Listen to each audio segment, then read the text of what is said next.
We will now continue with The Diary of Anne Frank, read by Mr. Allison, Act 1, Scene 3. On page 381, please turn there now.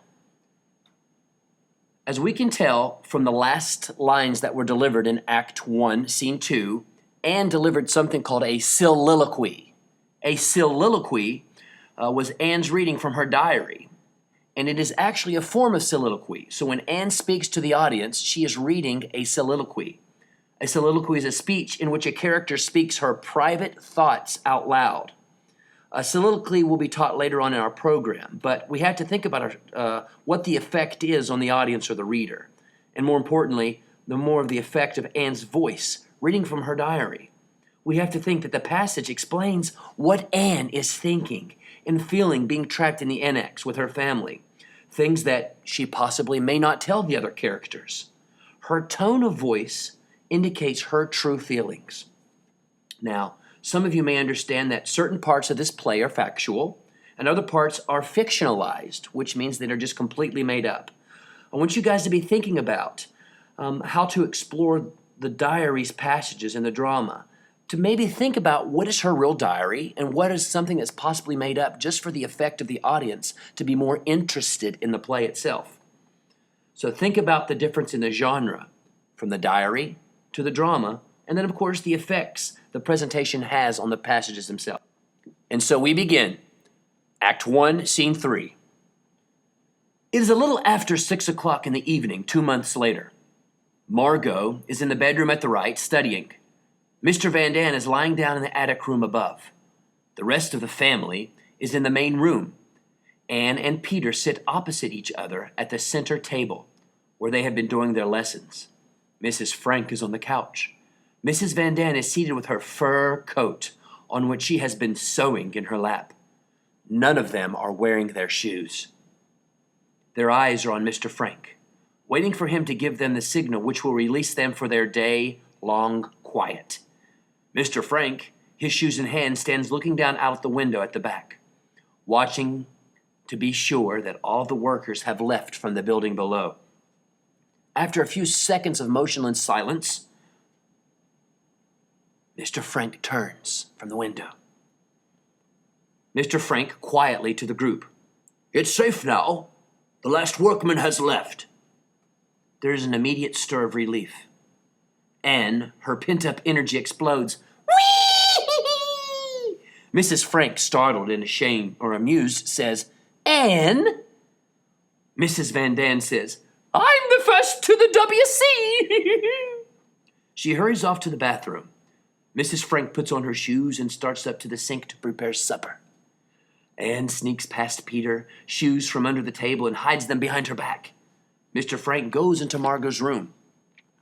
Mr. Frank to Margot, It's 6 o'clock. School's over.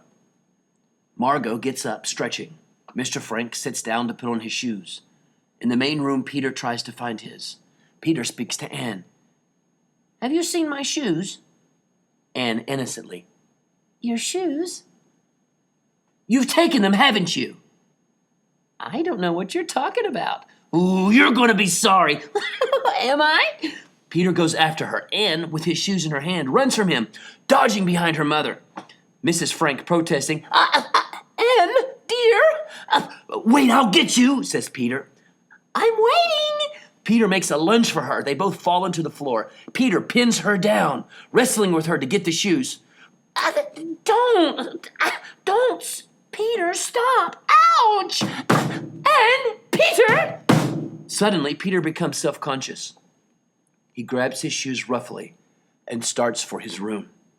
Anne, following him, Peter, where are you going? Come dance with me. I'll tell you, I don't know how. I'll teach you. I'm going to give Mushy his dinner. Can I watch?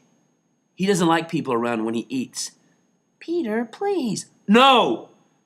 He goes to his room. Anne slams the door after him. Mrs. Frank says, Anne, dear, I think you shouldn't play like that with Peter. It's not dignified. Who cares if it's dignified? I don't want to be dignified. Mr. Frank and Margot come home from the room on the right. Margot goes to help her mother. Mr. Frank starts for the center table to correct Margot's school papers. Mrs. Frank speaks to Anne.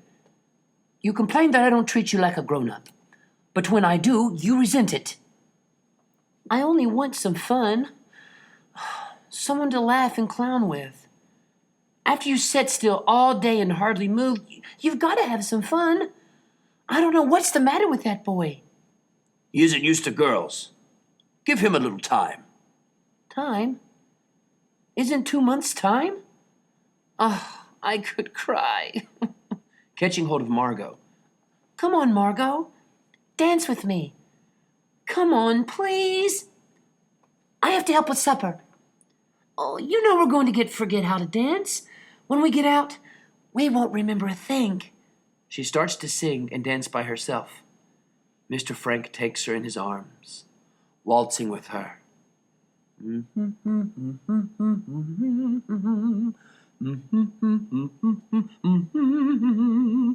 She starts to sing and dance by herself. Mr. Frank takes her in his arms. Havla, nagila hava, nagila hava, nagila bohesila himna, hagivna halla, hava nagila, hava nagila. Mrs. Van speaks. Next! She looks around as she starts putting on her shoes. Where's Peter? Anne, as they're dancing. Where would he be? Mrs. Van Dant says. He hasn't finished his lessons, has he? His father'll kill him if he catches him there with that cat and his work not done. Mr. Frank and Anne finish their dance.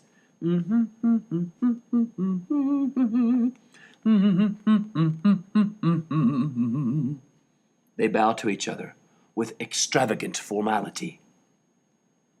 Anne, get him out there, will you? Anne, at Peter's door.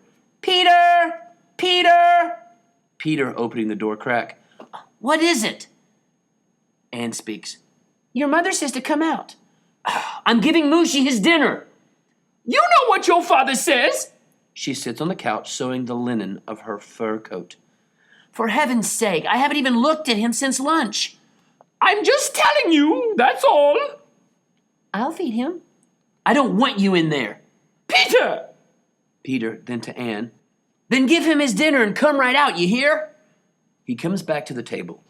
Anne shuts the door of Peter's room after her and disappears behind the curtain covering his closet. Mrs. Van Dant to Peter. Now, is that any way to talk to your little girlfriend? Mother, for heaven's sake, will you please stop saying that? Oh, look at him blush. Look at him. Please, I'm not in... Anyway, let me alone, will you? He acts like it was something to be ashamed of. It's nothing to be ashamed of to have a little girlfriend. You're crazy. She's only 13. So what? And you're 16. Just perfect. Your father's 10 years older than I am.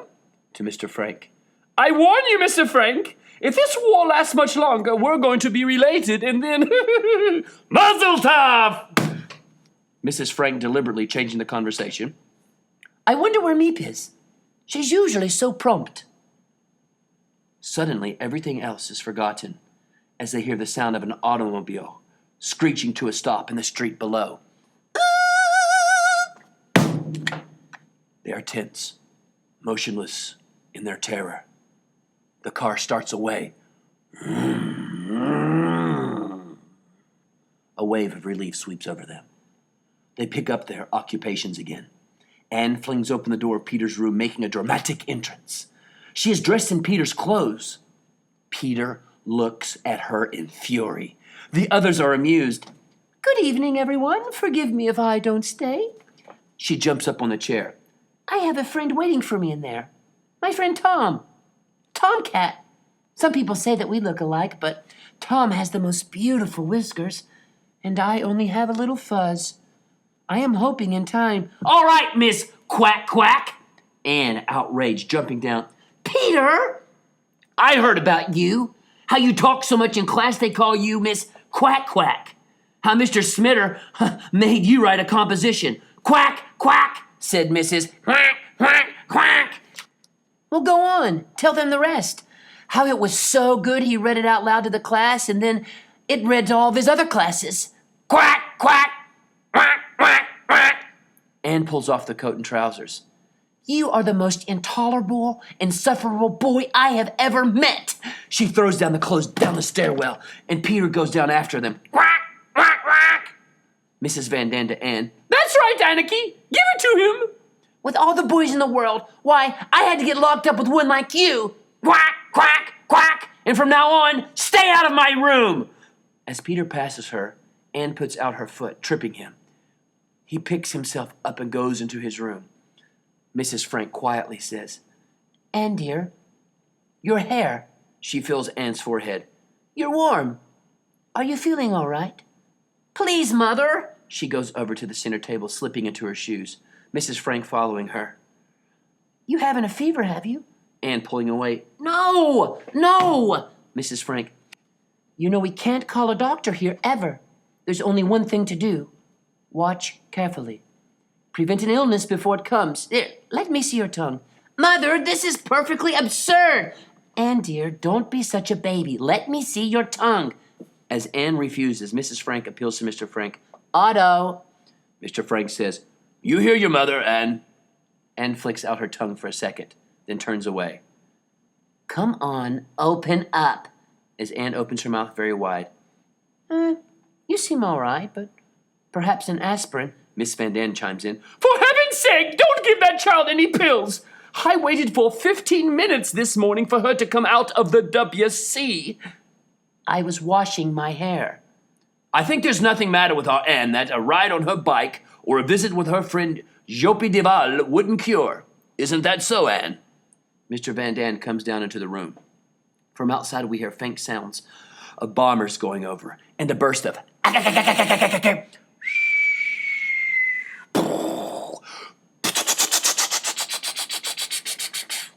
Mr. Van Daan says, Meep not come yet? The workman just left a little while ago. What's for dinner tonight? Beans. Not again. Poor Pooty, I know, but what can we do? That's all Meep brought us. Mr. Van Daan starts the pace, his hand behind his back. Anne follows behind him, imitating him. We are now what is known as the bean cycle. Beans broiled, beans in casserole, beans with strings, beans without strings. Peter has come out of his room. He slides into his place at the table, becoming immediately absorbed in his studies. Mr. Van Daan speaks to Peter. I saw you in there playing with your cat. He just went in for a second, putting his coat away. He's been out here all the time doing his lessons. Mr. Frank, looking up from his papers.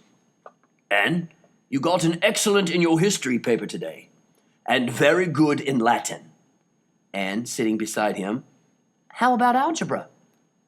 I'll have to make a confession. Mr. Frank speaks. Up until now, I've managed to stay ahead of you in algebra. Today you caught up with me. We'll leave it to Margot to correct. Isn't algebra vile, Pim? Vile. Margot to Mr. Frank. How did I do? Anne getting up. Excellent, excellent, excellent, excellent. Mr. Frank to Margot. You should have used the subjunctive here. Should I? Oh, I thought... Look here, I didn't use it here. The two become absorbed in the papers. Mrs. Van Daan, may I try on your coat? Says Anne.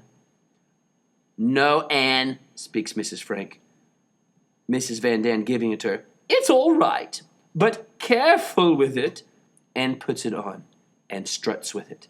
My father gave that the year before he died. He always bought the best that money could buy.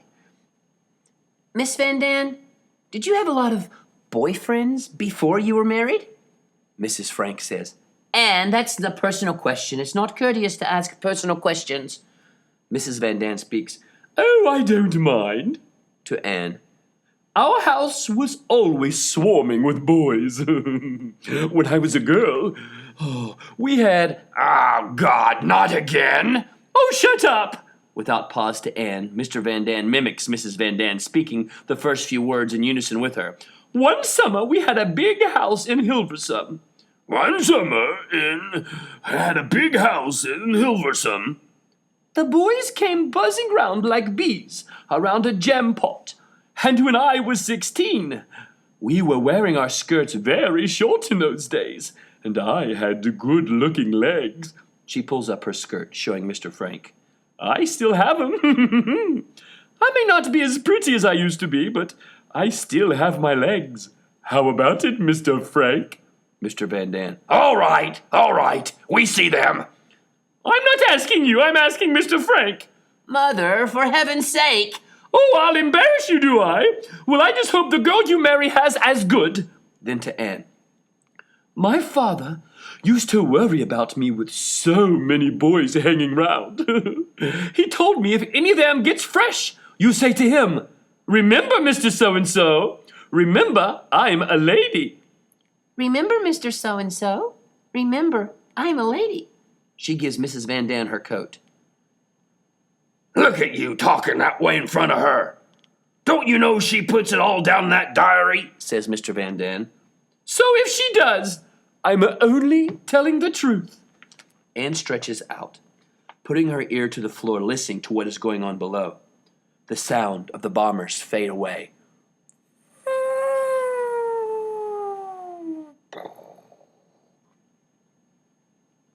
Mrs. Frank sitting at the table. Would you mind, Peter, if I moved you over to the couch? Anne listening. Meat must have the radio on. Peter picks up his papers, going over to the couch beside Mr. Van Daan. Mr. Van Daan accusing to Peter. Haven't you finished yet? No. You ought to be ashamed of yourself. All right. I'm a dunce. I'm a hopeless case. Why do I go on? You're not hopeless. Don't talk that way. It's just that you haven't anyone to help you like the girls have. To Mr. Frank. Maybe you could help him, Mr. Frank. I'm sure that his father... Not me. I can't do anything with him. He won't listen to me. You go ahead, if you want. Mr. Frank going to Peter. What about it, Peter? Shall we make our school co-educational? Mrs. Van Daan kissing Mr. Frank. Oh, you're an angel, Mr. Frank. An angel. I don't know why I didn't meet you before I met that one over there. Here, sit down, Mr. Frank. She forces him down on the couch beside Peter. Now, Peter, you listen to Mr. Frank. Mr. Frank says, it might be better for us to go into Peter's room. Peter jumps up eagerly, leading the way. That's right. You go there, Peter. You listen to Mr. Frank. Mr. Frank is a highly educated man. As Mr. Frank is about to follow Peter into his room, Mrs. Frank stops him and wipes the lipstick from his lips. She then closes the door after them. Anne, on the floor listening. Shh! I can hear a man's voice talking. Mr. Van Daan to Anne. Isn't it bad enough here without your sprawling all over the place? Anne sits up.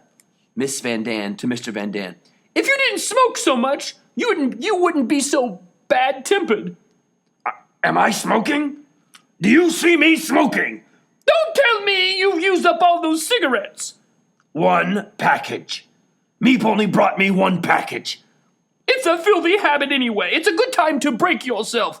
Oh, please stop it, please. You're smoking up all of our money. Don't you know that, don't you? Will you shut up? During this, Mrs. Frank and Margot have studiously kept their eyes down. But Anne, seated on the floor, has been following the discussion interestedly. Mr. Van Daan turns to see her staring up at him. And what are you staring at? I've never heard grown-ups quarrel before. I thought only children quarreled. This isn't a quarrel. It's a discussion. And I've never heard children so rude before. Anne rising indignantly. I? Rude? Yes. Mrs. Frank. Anne, will you get me my knitting? Anne goes to get it. I must remember when Meek comes to ask her to bring me some more wool. Margot going to her room. I need some hairpins and some soap. I made a list. She goes into her bedroom to get the list. Mrs. Frank to Anne.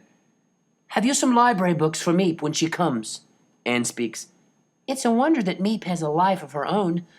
The way we make her run errands for us. Please, Meep. Get me some starch. Please, take my hair out and have it cut. Tell me all the latest news, Meep. She goes over, kneeling down on the couch beside Mr. Van Daan. Did you know she was engaged? His name is Dirk, and Meep's afraid the Nazis will ship him off to Germany to work on one of their war plants. That's what they're doing with some of the young Dutchmen.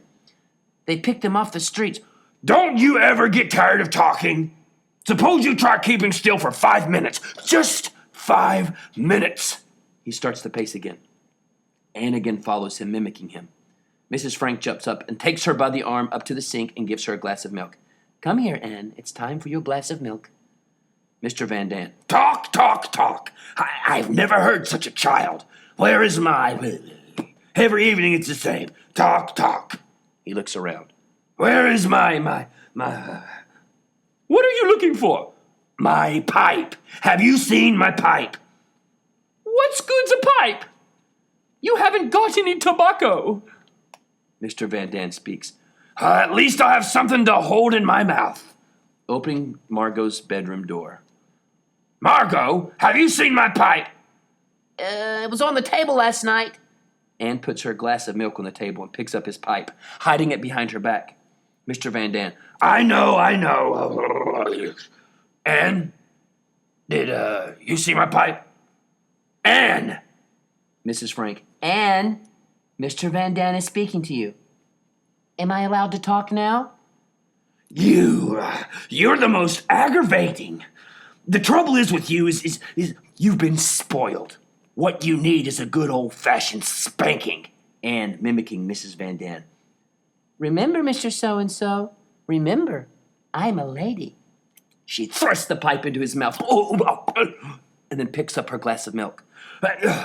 Why aren't you nice and quiet like your sister Margot? Why do you always have to show off all the time? Well, let me give you a little advice, young lady.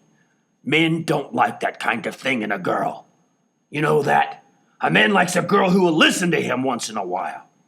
A domestic girl who will keep her house shining for her husband, who loves to cook, and sew, and... I'd cut my throat first. I'd open my veins. I'm going to be remarkable. I'm going to Paris.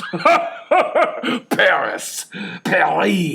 To study music and art. Yeah. I'm going to be famous dancer or singer or something wonderful. She makes a wide gesture, spilling the glass of milk on the fur coat in Mrs. Van Daan's lap. Margot rushes quickly over with a towel. Anne tries to brush the milk off with her skirt. Now look what you've done! You clumsy little fool! My beautiful fur coat my father gave me. I'm so sorry. What do you care? It isn't yours, so go on, ruin it. Do you know what that coat cost? Do you? And now look at it.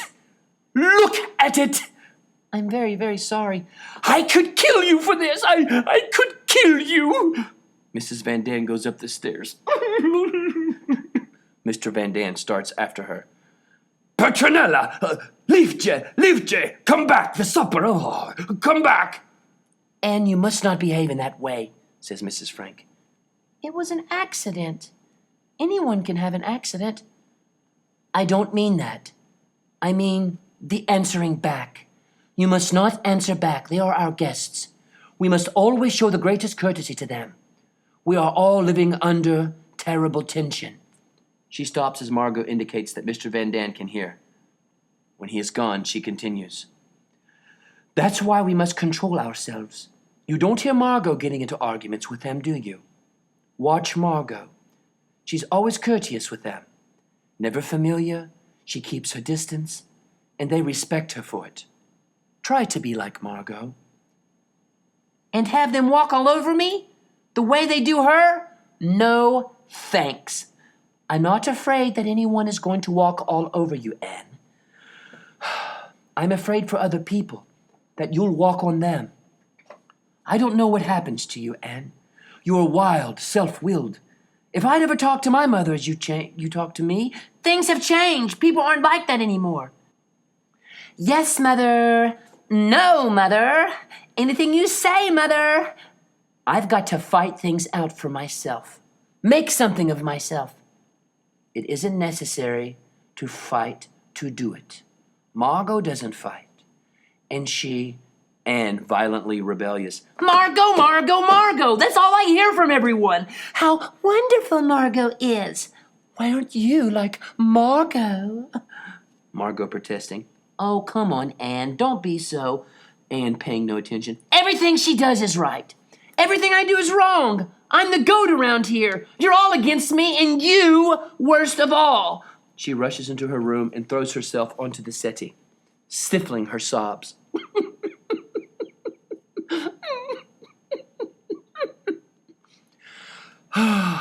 Mrs. Frank to Margot. let's put the soup on the stove. If there's anyone who cares to eat. Margot, will you take the bread out? Margot gets the bread from the cupboard. I don't know how we can go on living this way. I can't say a word to Anne. She flies at me. Margot speaks. You know Anne. In half an hour she'll be out here laughing and joking. Mrs. Frank speaks. And She makes a motion upward indicating the Van Dans. I told your father it wouldn't work. But no. He had to ask them. He said he owed it to him. He said, well, he knows now that I was right. These quarrels, this bickering. Margot with a warning look. Shh, shh, shh, shh, shh. The buzzer for the door sounds. Bzzz, bzzz. Mrs. Frank gasps, startled. Every time I hear that sound, my heart stops. Margot starting for Peter's door. It's Meep! Father! Mr. Frank comes quickly from Peter's room. Thank you, Margot, as he goes down the steps to open the outer door. Has everyone his list? I'll get my books. Giving her mother a list. Here's your list. Margot goes into her and Anne's bedroom on the right. Anne sits up, hiding her tears. As Margot comes in. Meep's here. Margot picks up her books and goes back. Anne hurries over to the mirror, soothing her hair. Mr. Van Daan coming down from the stairs. Is it Meep? Margot. Yes, Father's gone down to let her in. At last. Oh, I'll have some cigarettes. Mrs. Frank to Mr. Van Daan. I can tell you how unhappy I am about Miss Van Daan's coat. Anne should have never touched it. Mr. Van Daan says. She'll be all right. Is there anything I can do? Don't worry. He turns to meet Meep, but not Meep who comes up the stairs. It's Mr. Crowler, followed by Mr. Frank. Their faces are grave. Anne comes from the bedroom. Peter comes from his room. Mr. Crowler, How are you, Mr. Crowler? this is a surprise. When Mr. Crowler comes, the sun begins to shine. Meep is coming? Not tonight. Mr. Crowler goes to Margot and Mrs. Frank and Anne shaking hands with them. Wouldn't you like a cup of coffee, or better still, will you have supper with us? Mrs. Frank says. Mr. Frank. Mr. Crowler has something to talk over with us. Something has happened, he says, which demands an immediate decision. What is? Mr. Crowler sits on the couch. As he talks, he takes bread, cabbages, milk, etc. from his briefcase, giving them to Margot and to Anne to put away. Usually when I come up here, I try to bring you some bit of good news. What's the use of telling you the bad news when there's nothing that you can do about it? But today something has happened. Dirk, Meep's Dirk, you know, came to me just now. He tells me that he has a Jewish friend living near him, a dentist. He says he's in trouble. He begged me I could do anything for this man. Could I find a hiding place? So I've come to you. I know it's a terrible thing to ask of you, living as you are, but would you take him in with you? Of course we will. Mr. Crowler rising. It'll just be for a night or two, until I find some other place. This happened so suddenly that I didn't know where to turn. Where is he? Downstairs in the office. Good. Bring him up. His name is Dussel. Dussel? I think I know him. I'll get him. He goes quickly down the steps and out. Mr. Frank suddenly becomes conscious of the others. Forgive me, I spoke without consulting you, but I knew you'd feel as I do. There's no reason for you to not consult anyone. This is your place. You have the right to do exactly as you please.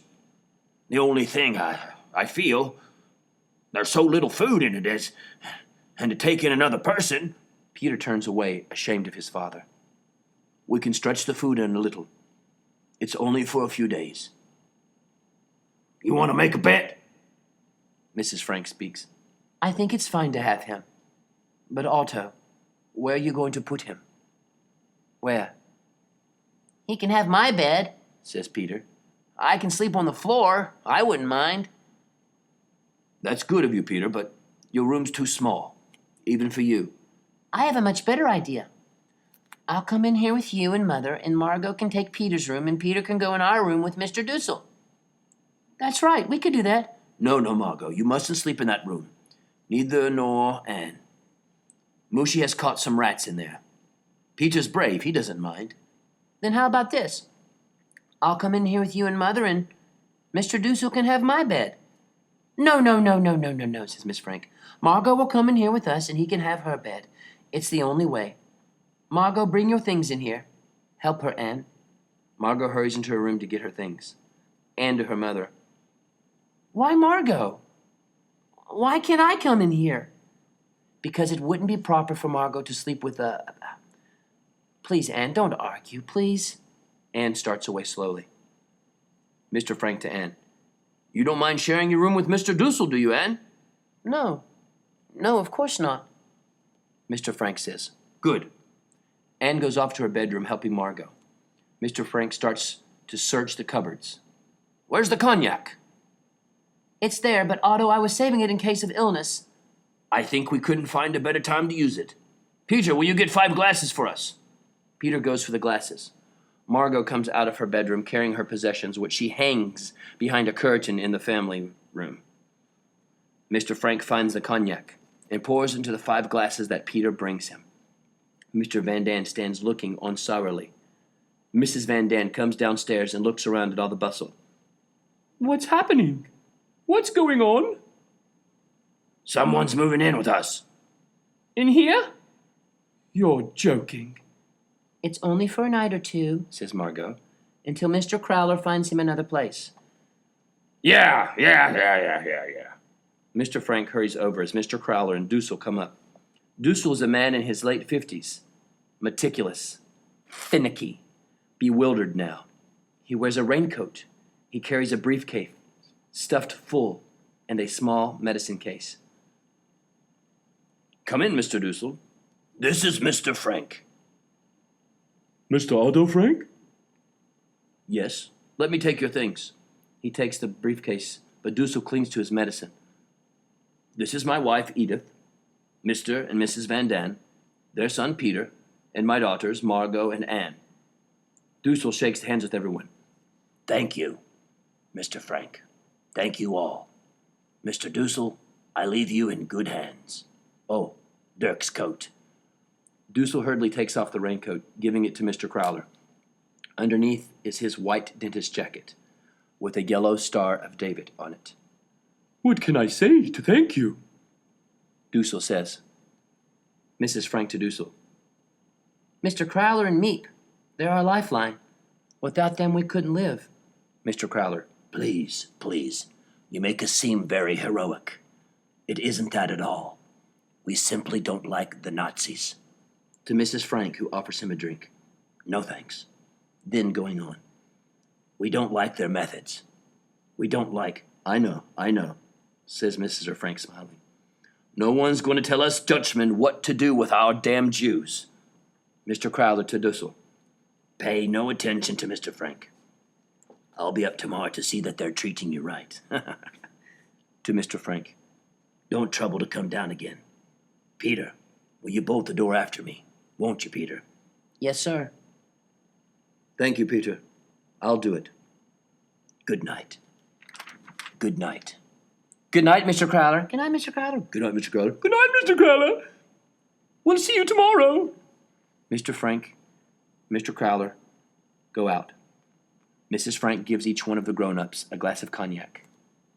Please, Mr. Dussel, sit down. Dussel sinks into a chair. Mr. Frank gives him a glass of cognac. Oh, I'm dreaming. I know it. I can't believe my eyes. Mr. Otto Frank here. To Mrs. Frank. You're not in Switzerland, then? A woman told me she said she'd gone to your house. The door was open. Everything was in disorder. Dishes in the sink. She said she found a piece of paper in the wastebasket with an address scribbled on it. And addressed in Zurich. She said you must have escaped to Zurich. Father put that there purposely, just so that people would think that very thing. Oh, and you've been here all the time? All the time, ever since July. Anne speaks to her father as he comes back. It worked, Pim. The address you left. Mr. Dussel says that people believe we escaped to Switzerland. I'm glad. And now let's have a little drink to welcome Mr. Dussel. Before they can drink, Dussel bolts his drink. Mr. Frank smiles and raises his glass. To Mr. Dussel, welcome. We're very honored to have you with us. Mrs. Frank. To Mr. Dussel, welcome. The Van Dans murmur a welcome. The grown-ups drink. That was good. Did Mr. Crowler warn you that you won't get much to eat here? You can imagine. 3 ration books among the 7 of us. And now you make 8. Peter walks away humiliated. Outside, a street organ is heard dimly. Dussel rising. Mr. Van Dam, you don't realize what is happening out there, that you should warn me of a thing like that. You don't realize what is going on. As Mr. Van Dam starts his characteristic pacing, Dussel turns to speak to the others. Right here in Amsterdam, every day hundreds of Jews disappear. They surround the block and search house by house. Children come home from school to find their parents gone. Hundreds are being deported. People that you and I know. The Hallensteins, the Wessels. Mrs. Frank in tears. Oh, no. No. Yeah, they get their call-up notice. Come to the Jewish theater on such and such a day and hour. Bring only what you can carry in a rucksack. And if you refuse the call-up notice, then they come and drag you from your home and ship you off to Mauthausen, the death camp. Mrs. Frank speaks. We didn't know that things had got so much worse.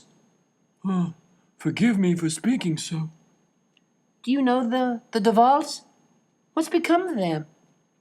Their daughter Jopie and I are in the same class. Jopie's my best friend. They are gone, Gone? with all the others. Oh, no. Not Jopie. She turns away in tears. Mr. Frank motions to Margot to comfort her. Margot goes to Anne, putting her arms comfortably around her.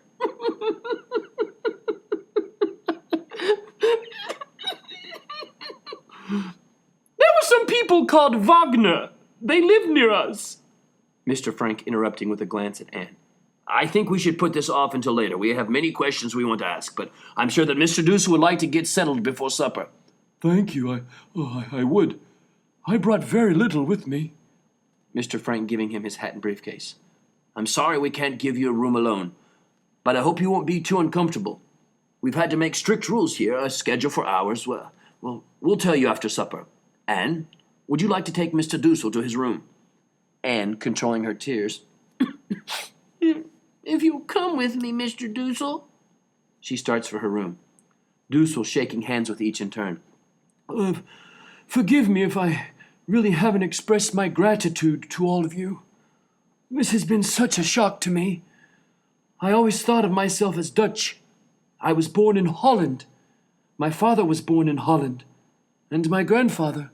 And now, after all these years... He breaks off. If you'll excuse me. Dussel gives a little bow and hurries off after Anne. Mr. Frank and the others are subdued. Anne turning on the light in the room. Well, here we are. Dussel looks around the room. The main room, Margot speaks to her mother. The news sounds pretty bad, doesn't it? It's so different from what Mr. Crowther tells us. Mr. Crowther says things are improving.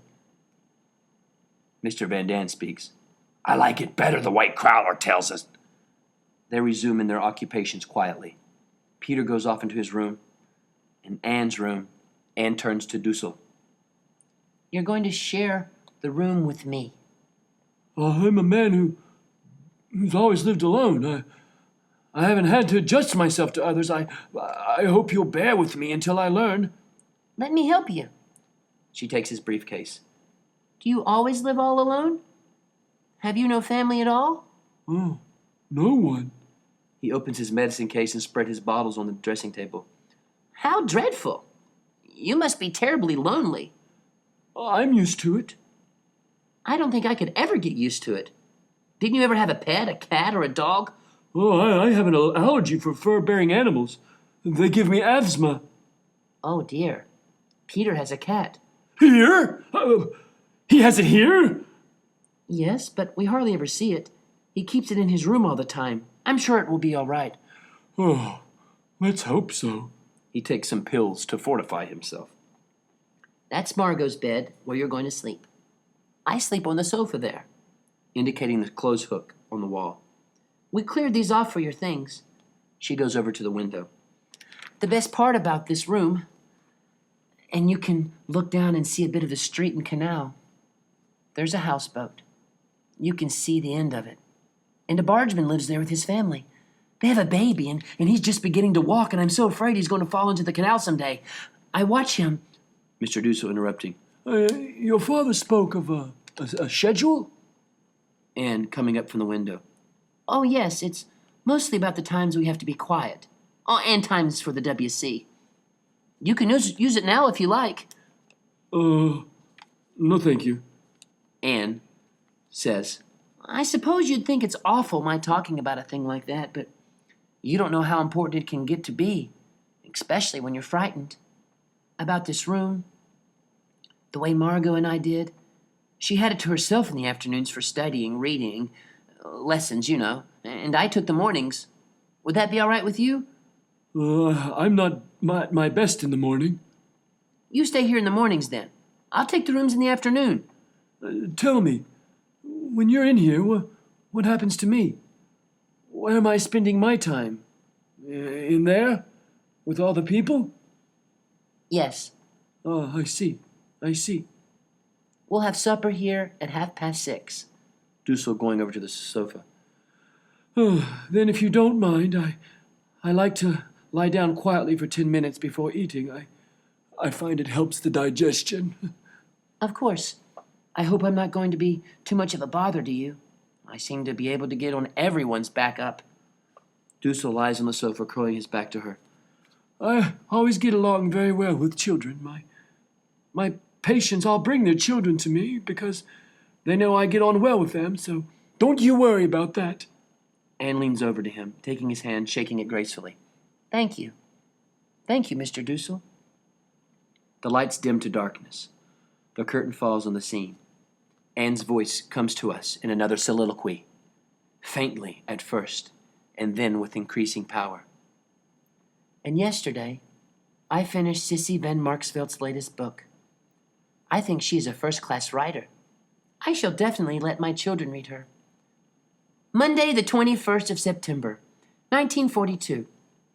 Mr. Dussel and I had another battle yesterday. Yes, Mr. Dussel. According to him, nothing, and I repeat, nothing is right about me. My appearance, my character, my mannerisms. While he was going on at me, I thought, sometimes I'll give you such a smack that you'll fly right up to the ceiling. Why is it that every grown-up thinks that he knows the way to bring up children? Particularly the grown-ups that never had any. Phew. I keep wishing that Peter was a girl instead of a boy. Then I would have someone to talk to. Margot's a darling, but she takes everything too seriously. To pause for a moment on the subject of Mrs. Van Daan, I must tell you that her attempts to flirt with father are getting nowhere. Pym, thank goodness, won't play. As she is saying the last lines, the curtain rises on the darkened scene. Anne's voice fades out.